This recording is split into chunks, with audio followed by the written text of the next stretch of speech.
un podcast de Cooperativa. Soy Rafael Pardo y esto es Las Partes del Todo. En el capítulo de hoy, la línea de tiempo del caso Convenios. No es tan fácil, salvo que lo sigas día a día. Pero si nos detenemos y luego volvemos al 16 de junio de 2023, podemos encontrarnos con varios hitos que aclaran de qué se trata el caso Convenios, así como la línea de tiempo con lo que se ha ido confirmando y lo que se ha descartado. Mantén en la memoria entonces ese día. El 16 de junio, el medio antofagastino Timeline publicó millonarios contratos suscritos entre Democracia Viva y la Seremi de Vivienda y Urbanismo de la zona. Todo mientras la repartición era encabezada por el ahora ex Revolución Democrática Carlos Contreras. La fundación era representada por Daniel Andrade, también militante RD. Si bien a la fecha no se le ha imputado algo en la investigación, en el origen de la historia se incluyó a la diputada por Antofagasta de este mismo partido, Catalina Pérez. Andrade es su expareja y Contreras su ex asesor legislativo. ¿Cuáles serán los montos involucrados con Democracia Viva? 3 convenios que, si los sumas, llegan a los 426 millones de pesos. Solo días después, la Contraloría suspendió la tramitación de las tomas de razón de esos y otros convenios. Además, pidió al MIMBU explicar los traspasos a fundaciones sin fines de lucro entre 2022 y 2023. El final de ese proceso investigativo arrojó que de los 34 convenios que se paralizaron, solo 5 cumplían con las disposiciones del ente contralor. En paralelo, hasta el CERVEL tomó nota, ya que muchas fundaciones también estaban inscritas para prestar servicios de campaña durante el plebiscito constitucional del año 2022. El 3 de julio, el Ministerio Público sacó el caso de la ciudad de Antofagasta, quedando en manos de la Unidad Especializada en Anticorrupción, Lavado de Activos y Probidad Interna.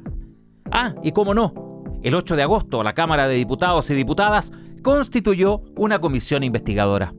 ¿Quiénes han pagado el costo dejando su cargo? Bueno, partamos por Carlos Contreras, quien solo un día después, el 17 de junio, renunció como Seremi de Vivienda de Antofagasta. En La Moneda suelen decir que se le aceptó la renuncia a determinada autoridad y se le dan las infinitas gracias. Pero el 24 de junio algo cambió.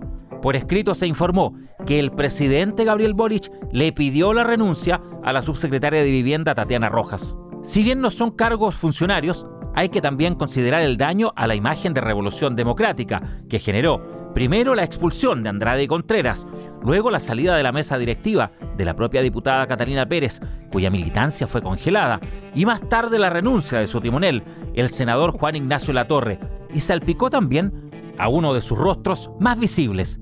Sí, el entonces ministro Giorgio Jackson.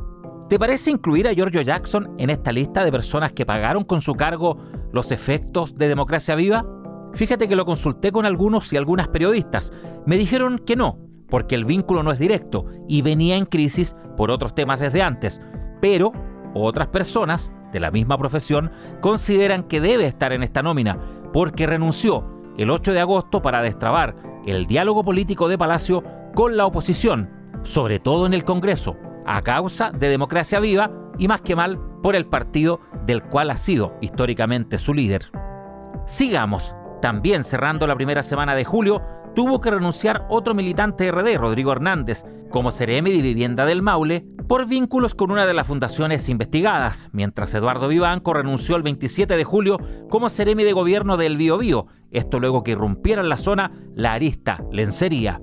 La subsecretaria de Cultura, Andrea Gutiérrez, también salió luego de un sumario por 2 convenios con la Asociación Gremial Red de Salas Independientes de Cine de Chile. Hablemos de los montos. No se han ahorrado dígitos al momento de hacer proyecciones, pero en concreto, si uno coteja lo que ha dicho el Ministerio Público, la Contraloría y el propio MIMBU, no hay certezas aún del dinero involucrado en irregularidades, pero sí montos globales que están bajo revisión, relacionados al Ministerio de Vivienda y Urbanismo hasta por 4.000 millones de pesos, y con los gobiernos regionales, donde se investiga el uso global de unos 18.000 millones. Durante los primeros meses hubo allanamientos en viviendas particulares y también en inmuebles de uso público.